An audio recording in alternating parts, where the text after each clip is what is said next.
Precision for Women est un podcast dédié à la médecine de précision et à la santé des femmes. Vous y retrouverez régulièrement des témoignages et des interviews des femmes et des hommes qui constituent l'actualité de ces deux disciplines. Je suis Norbert Nabé, votre hôte. Soyez les bienvenus. Aujourd'hui, nous sommes en compagnie du professeur Hervé Fernandez, chef du service de gynécologie obstétrique du Kremlin-Bicêtre à la PHP. Bonjour monsieur le professeur. Bonjour, ravi de votre accueil. La réalité, c'est que j'ai déjà 68 ans. Ça fait 39 ans que je fais de la gynécologie obstétrique et en ayant travaillé que dans deux endroits. L'hôpital Antoine Béclair à Clamart où j'ai passé 25 ans et eu la chance d'être nommé très jeune professeur des universités. Et dans un service qui a toujours été axé, comme tout le monde sait, sur la reproduction, puisque premier bébé FIV est né en 81, à l'époque où j'étais interne. Et puis rapidement, j'ai fait toutes mes classes en ayant une activité qui a développé la chirurgie sur Béclair. Et j'étais également chargé de consultation en reproduction qui m'a permis donc toujours d'associer le lien entre chirurgie, reproduction et les places respectives de ces prises en charge et lié à un service d'obstétrique qui était déjà un service de niveau 3 qui était donc aussi important parce qu'il est essentiel de voir le suivi des patientes que l'on va traiter pour infertilité. Qu'est-ce qu'elles deviennent ? Est-ce que les traitements qu'on leur propose, tout compte fait, amènent à la naissance de grossesses normales avec enfants normaux ? Donc tout ça, ça a été essentiel. Et puis ensuite, j'ai eu l'opportunité de pouvoir créer un service qui est dans nos carrières personnelles presque exceptionnel, puisque l'hôpital de Bicêtre, qui est pourtant le deuxième hôpital de l'assistance publique après la Pitié-Salpêtrière, n'avait pas de service de gynécologie obstétrique. Donc je l'ai créé il y a maintenant 14 ans, bientôt 15, avec aussi une maternité de niveau 3 et puis un service de gynécologie obstétrique qui s'est créé et une chirurgie gynécologique qui s'est installée dans le département du 94 d'abord parce qu'il était peu équipé et puis ensuite... Je pense qu'en 14 ans, on a pu amener une notoriété nationale, voire plus, par rapport aux activités et aux choix de prise en charge que l'équipe a fait. Parce que bien sûr, ce n'est pas un individu qui fait un choix, c'est une équipe. Et on a... Vous avez rapidement pris un parti dans le positionnement de cet établissement. Oui, le parti qui était d'ailleurs un parti un peu contre l'avis de l'assistance publique, qui était de dire qu'il faut définir un centre où on va s'occuper de pathologies bénignes, de chirurgie gynécologique bénigne, puisqu'on était entouré de l'Institut Gustave Roussy et l'Institut Curie. Et donc la cancérologie, même si on en fait, n'est pas forcément l'axe qu'il faut développer si on veut avoir une notoriété nationale, internationale, universitaire.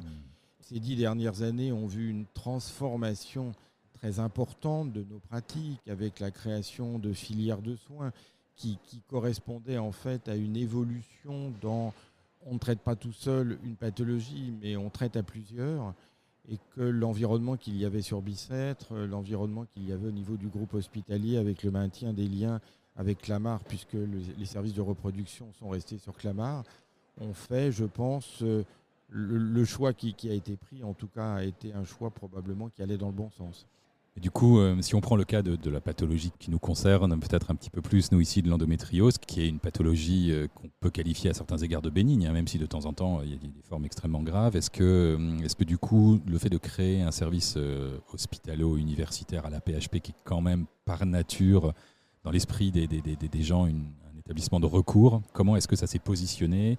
Quel est l'appel d'air que ça a créé ? Quel genre de patiente avez-vous reçu ? Et du coup, comment est-ce que vous êtes dans l'esprit de ce que vous venez de dire, de créer cet environnement pour avoir une prise en charge qui ne soit pas uniquement liée à une thérapie aiguë ? Quelle est votre expérience sur cet aspect-là ? Depuis des années, je militais pour essayons de limiter la chirurgie pour l'endométriose, essayons de limiter des actes de célioscopie diagnostique pour une pathologie où il fallait développer l'imagerie. Il se trouve que ça, c'est un axe depuis l'ouverture du service de Bicêtre où l'échographie doit être dans la maîtrise de tous les chirurgiens gynécologiques.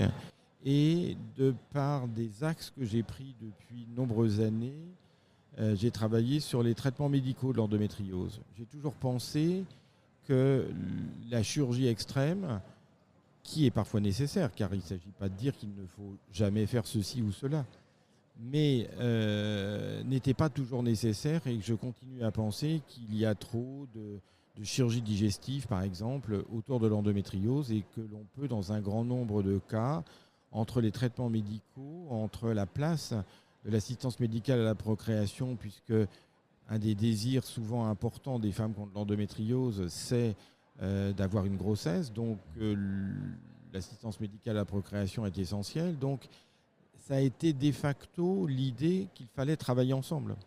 Il faut que les gynécologues, les chirurgiens gynécologues, les chirurgiens d'autres spécialités, car on discute bien sûr avec nos collègues urologues et digestifs, avec les médecins de la reproduction, avec les psychologues, avec les sexologues, tout ça puisse se réunir, ce que l'on avait fait petit à petit, alors même que la notion de filière n'était pas établie. Alors c'est sûr que je n'ai pas mené de manière aussi active ce que nos collègues de Rouen à l'époque avaient fait, puisqu'ils ont été les premiers à développer ce type de filière, mais en tout cas c'était notre conception de travailler, et puis là maintenant elle est dans les faits. On va dire que c'est un choix que les politiques ont pris, mais les politiques ont simplement rattrapé ce que les gynécologues avaient prévu de faire depuis longtemps. Et pour avoir participé à la rédaction des recommandations de la Haute Autorité de Santé et du Collège en 2017, toutes les réunions d'ailleurs avaient lieu dans mon service à Bicêtre parce qu'on était bien équipés pour ça, eh bien on a pu aller dans ce sens de façon à créer des recommandations qui ont bien sûr depuis 6 ans évolué, mais qui restent quand même un point d'ancrage important quand on veut développer l'information, ce qui est le cas auprès des médecins, des sages-femmes maintenant, pour faire du premier recours. Et je pense que ces travaux et cette façon de faire sont en train de se révéler comme utiles et nécessaires pour rendre conscients les praticiens des raisons qui amènent des patientes à souffrir et à avoir une altération de leur qualité de vie. J'ai une question sur la phase amont, sur le diagnostic, parce qu'il n'y a pas... Bon, je pense que les services spécialisés dans le traitement, même quand il est extrêmement compliqué, c'est des choses qui sont depuis longtemps maîtrisées, plus ou moins bien organisées. Enfin, voilà, mais je pense qu'il n'y a pas forcément de sujet là-dessus. En revanche, sur l'endométriose, il y a un énorme sujet d'errance diagnostique. Ce n'est pas à vous que je vais le dire. Et ma question était d'avoir une volonté, d'avoir un service très visible de la santé de la femme, du coup, qui traite des pathologies bénignes. Est-ce que vous avez vu apparaître beaucoup plus de douleurs qui se sont avérées être de l'endométriose ?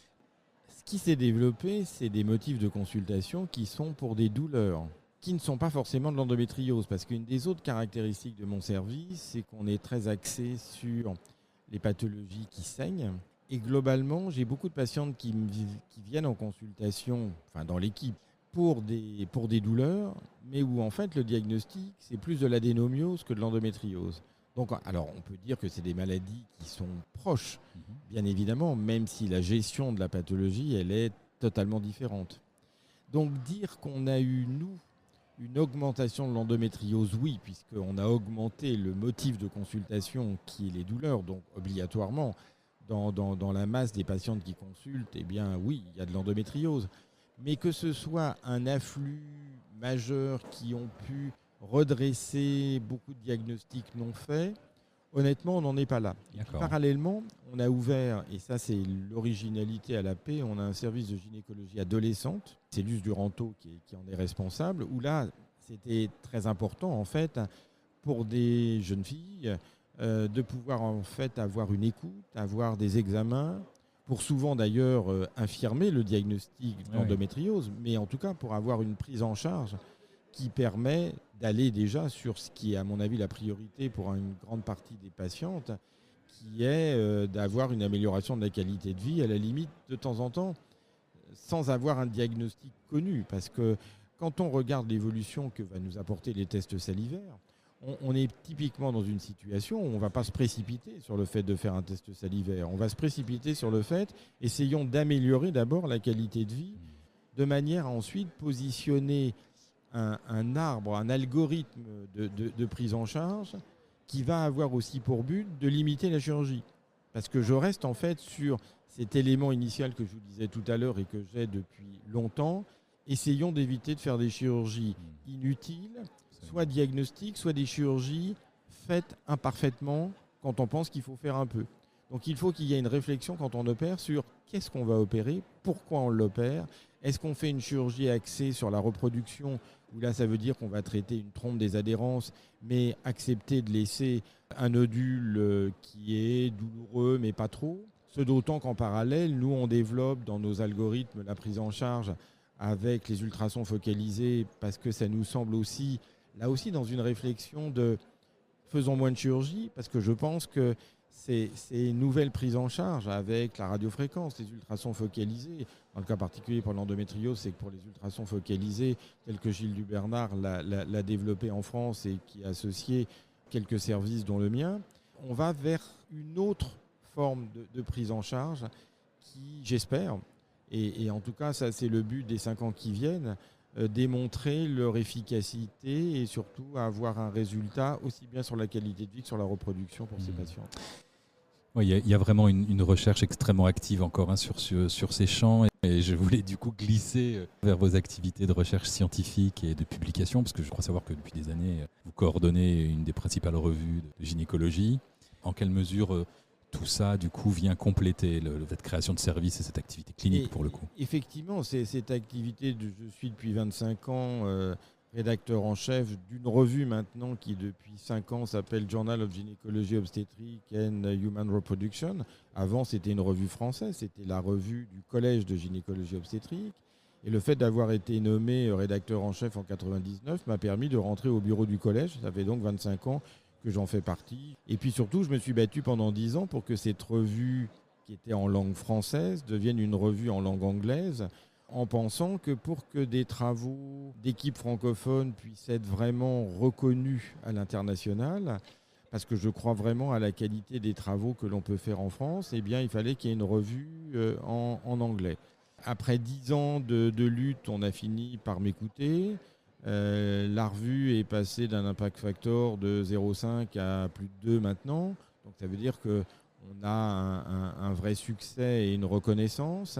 Et puis surtout, par ces travaux depuis 25 ans autour d'une revue, ça m'a permis moi aussi d'avoir un recul sur comment publier, quoi publier, pas uniquement d'ailleurs dans la revue dont je suis rédacteur en chef, parce qu'il ne faut pas mélanger, ça ne me donne pas une porte ouverte sur publier n'importe quoi sur les travaux de mon équipe, et en tout cas c'est tout ce qu'il faut éviter.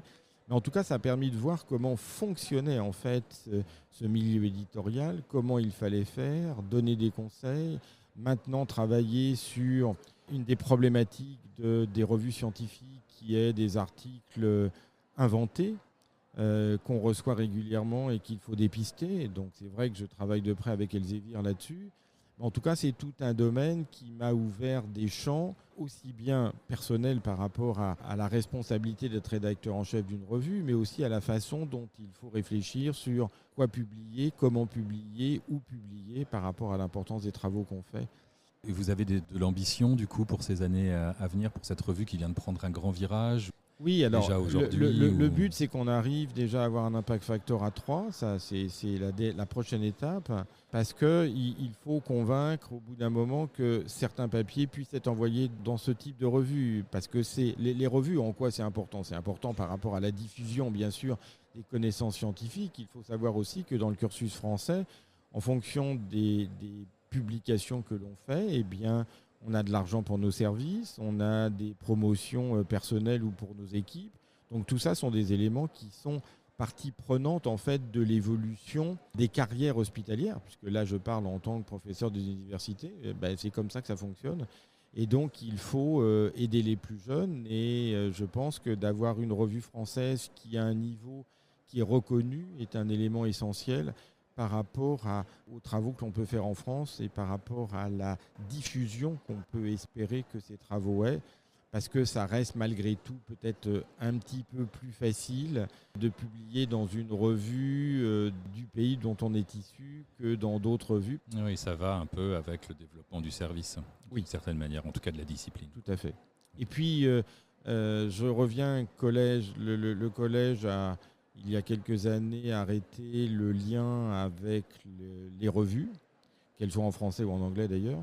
Et si je suis élu président, je vais essayer de remettre en lien le fait que lorsqu'on est membre du collège, eh bien, on est abonné par Internet, c'est pas très cher, aux revues, parce que je pense que l'expression d'un collège doit aussi pouvoir passer par une revue, ce que font les Britanniques avec les revues du Royal College et le British Journal, ce que font les Américains avec la COG et l'American Journal. Donc il faut qu'on ait la même ambition.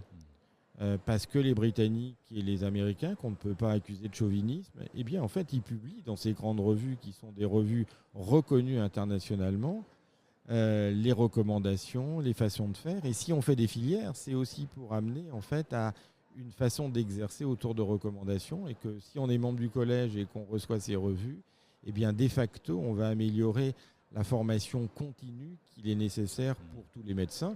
On voit ceux qui viennent à ce congrès de la FIGO parce que c'est pour continuer à apprendre, mais il faut que ça soit au quotidien. Et ça, les revues et Internet a facilité bien sûr la diffusion. Eh bien, si on est membre d'une société savante comme le collège, eh bien, ça doit aller dans le même sens. Et écoutez, merci pour ce temps partagé, monsieur le professeur, et à bientôt, j'espère. C'était un plaisir.